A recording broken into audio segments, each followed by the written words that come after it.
दोस्तों, आज जानते हैं रूस की क्रांति के बारे में। वर्ष 1917 की रूसी क्रांति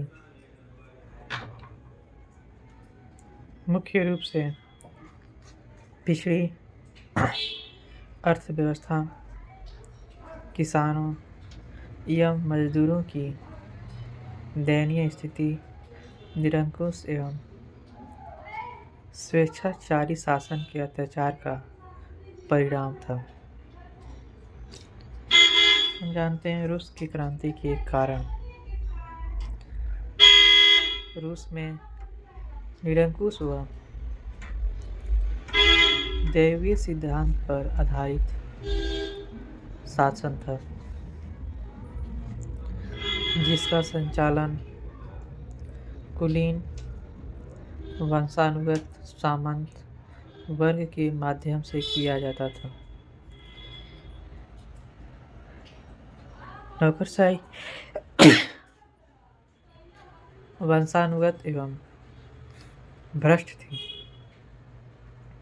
जनता का शोषण करने वाली थी।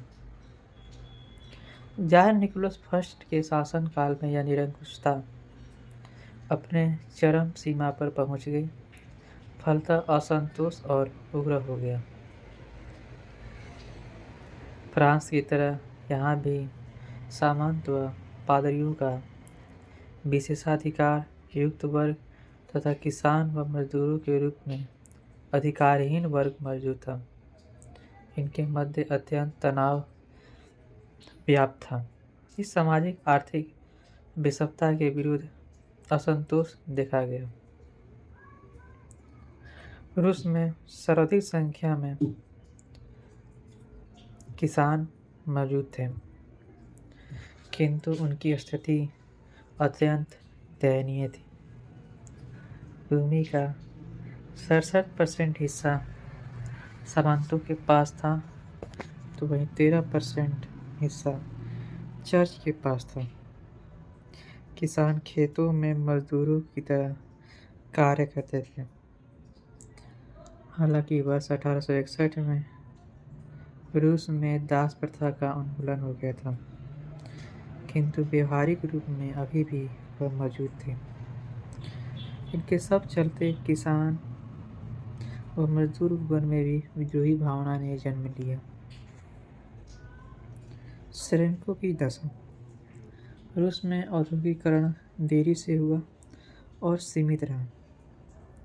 अर्थव्यवस्था में विदेशी पूंजी निवेश के कारण विदेशी पूंजीपतियों ने केवल मुनाफे पर ध्यान दिया, जिसकी वजह से श्रमिकों का अत्यधिक शोषण हुआ।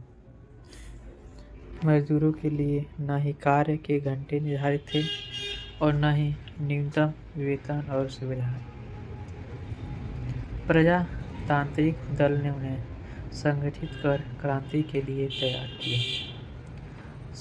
समाजवादी विचारधारा के प्रसार के चलते रूस में कई समाजवादी संगठन अस्तित्व में आए। समाजवादी क्रांतिकारी दल इसने कृषक हित के मुद्दे पर आवाज उठाकर लोकप्रियता हासिल की।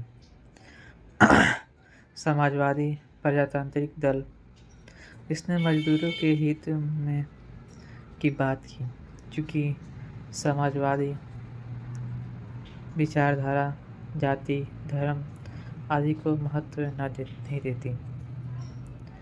अतः जब जार निकोलस ने रूसी जाति पर बल देते हुए रूसीकरण की नीति अपनाई, तो गैर रूसी जाति की जनता भी समाजवादी लहर में शामिल हो गई। कुकरी, टॉलस्टॉय जैसे विचारकों और लेखकों ने रूसी जनता को जागरूक करने का कार्य किया। गोर्की ने द पहर नामक पुस्तक के माध्यम से लोगों में राष्ट्रवादी भावना का प्रसार किया। टॉलस्टॉय ने वार एंड पीस की रचना के माध्यम से रूसी जनता में सम्मान की भावना जागृत की। जब जापान ने चीन के मंचूरिया क्षेत्र पर आक्रमण किया, तो इसी दौरान रूसी सेना से उसकी भिड़ंत हुई और रूसी सेना पराजित हो गई। इसने राजतंत्र की कमजोरी उजागर हो गई और पीड़ित जनता जार के विरुद्ध उठ खड़ी हुई। सामाजिक, आर्थिक एवं सैनिक स्तर पर कमजोरी को दूर करने के लिए जनता के एक प्रतिनिधि सदन ड्यूमा ने गठन की मांग की। अपनी मांगों के समर्थन में रूसी जनता ने पीटर्सबर्ग में शांतिपूर्ण जुलूस निकाला, जिस पर जार ने गोली चलवा दी, जिससे जनता और उग्र हो गई तथा नागरिक अधिकारों हेतु जार को ड्यूमा के गठन की अनुमति देनी पड़ी। ड्यूमा का अस्तित्व जार की इच्छा पर निर्भर था, अतः उसने बार बार इसे नष्ट किया और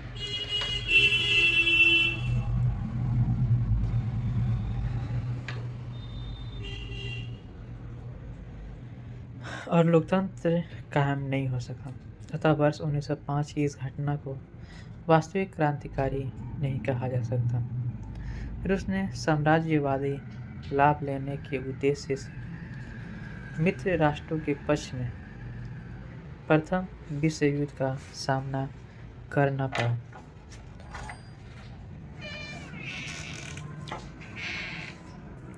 रूस ने बड़ी मात्रा में सैनिकों की भर्ती तो की, किंतु पर्याप्त मात्रा में हथियार उपलब्ध नहीं कराए और न ही वेतन दिया। इससे सैनिकों में असंतोष बढ़ गया। परिवहन के साधन युद्ध कार्यों में लगाए गए थे, जिससे उद्योगों के परिचालन में बाधा उत्पन्न हुई और आर्थिक संकट उत्पन्न हुआ। वर्ष 1917 में भय भीषण अकाल में खाद्यान्न संकट उत्पन्न हुआ, जिससे जनता आक्रोशित हुई तथा अंततः यह आक्रोश रूसी क्रांति में परिणत हो गया।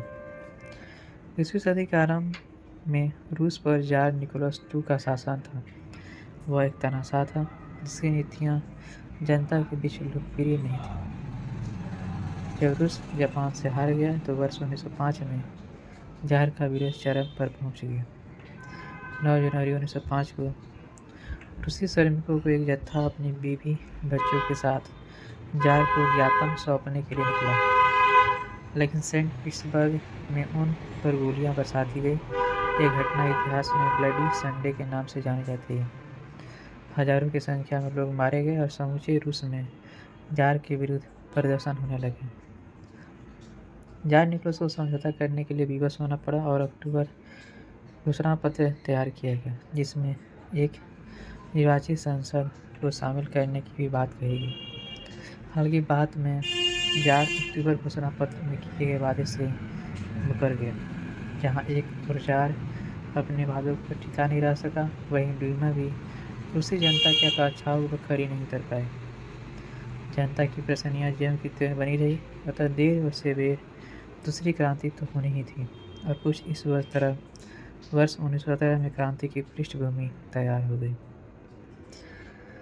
और मार्च 1917 आते आते जनता की दशा अत्यंत ही दयनीय हो गई थी। उसके पास न पहनने को कपड़े थे और न ही खाने को अनाज था। परेशान होकर भूखे और ठंड से ठिठुरते हुए गरीब और मजदूरों ने 7 मार्च को पेट्रोग्रेड की सड़कों पर घूमना आरंभ कर दिया। रोटी की दुकानों पर ताज़ी और गर्म रोटियां ढेर लगे पड़े थे।